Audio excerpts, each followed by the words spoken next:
Your work-life balance after 50. How can your work from home help you thrive? My name's Tracy Montgomery. I talk about all things menopause, midlife, and all that crap that goes with it. So stay until the end so that you get all the info that you're going to need. So we often talk about how menopause can affect our work-life balance.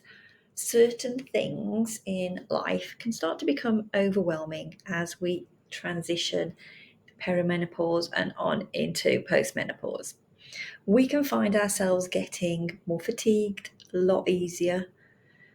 We can find ourselves missing things. We can find ourselves not remembering things. That brain fog, it gets in the way sometimes. And we can also find the embarrassment of the actual physical symptoms that come with menopause that can make going outside difficult, and therefore our self-esteem, our self-confidence starts to wane.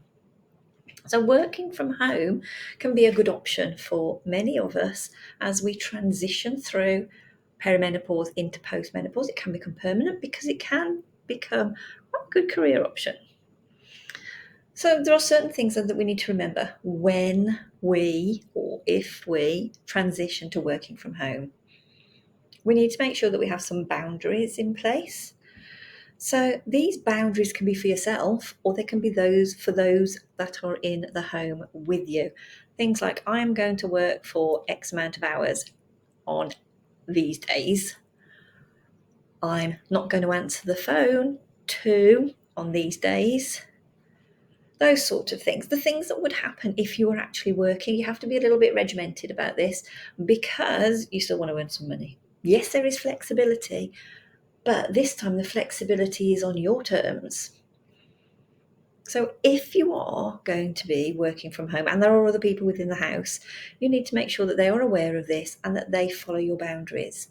So that if you are doing something like this, presenting online, and they come to wander in and ask you what time dinner is, and you're like, I'm mid-chat here, they need to know not to do that sort of thing. Simple boundaries that you set in place so that you don't get any more stressed.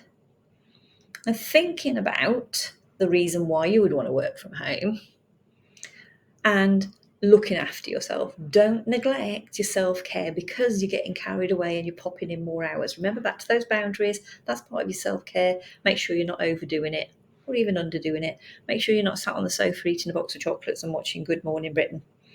It's not called that. Yes, it is. The only one, whatever the one in the day is called. Because that's not going to be productive. It's not going to be healthy. Okay, one off if you're not feeling too good. But it's not going to move you forward. You're going to end up moving backwards that way. So you need to think about those sort of things. Also, when you work from home, depending on the job that you had before, your social life might decrease. You might have gone out with the girls from work on a regular basis. So you need to stay connected. Now, there are certain opportunities that you do that can increase your connection. Now, if you are a social person and you like chatting and talking to people, but the work is getting too much for you, there are opportunities out there where you can continue talking to people.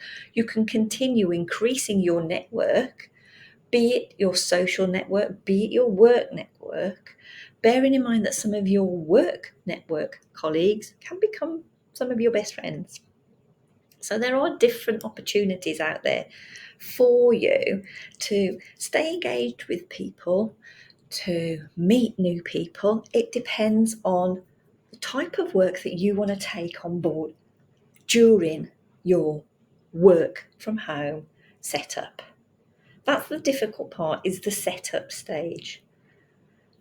You have to be disciplined. You have to continue with the work. You have to set boundaries and you have to stay connected. There are different ways of doing that. So there's those sort of things that you could be looking for because your work is getting overwhelming. It's not making you feel good about yourself. You're dreading getting up in the morning. Maybe working from home is for you. If you need the support, which you probably do, you don't have to go out there and do it all by yourself. There are plenty of places to go to.